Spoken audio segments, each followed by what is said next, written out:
settings are the kingdom of the boys, the kingdom of the girls, and the forest. Where can you find love? To talk about love, first thing in our mind is our God, our family, and our friends. So, this is our storyboard. Our storyboard is about our reality. The first one is the kingdom of the girl. As you can see, its color is black and white. Why?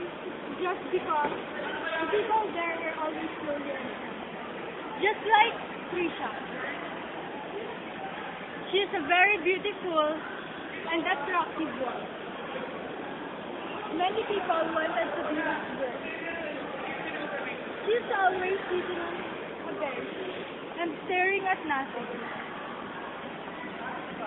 One day, he decided to go somewhere. The second kingdom is the kingdom of the boys, where it is modern and civilized. Trisha met Bill, who fell in love with her.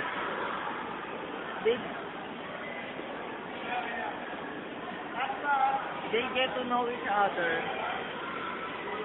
and until one day, Bill also visits Trisha in her castle.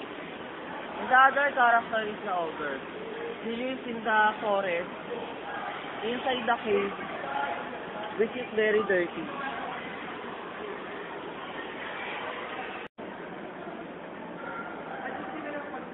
Sam decided to go somewhere. Then, Sam met Trisha. Sam mesmerized by her face and fell in love with her. After what happened, God of Love calling Bill and Sam. One day, Bill decided to date Trisha in an elegant place. He gave everything to her: flowers, chocolates, and stuffed toys. In the side of Sam, he dates Trisha in a simple and romantic place, wherein you can see the sky, the stars, and the moon. He told Trisha that he loves her so much.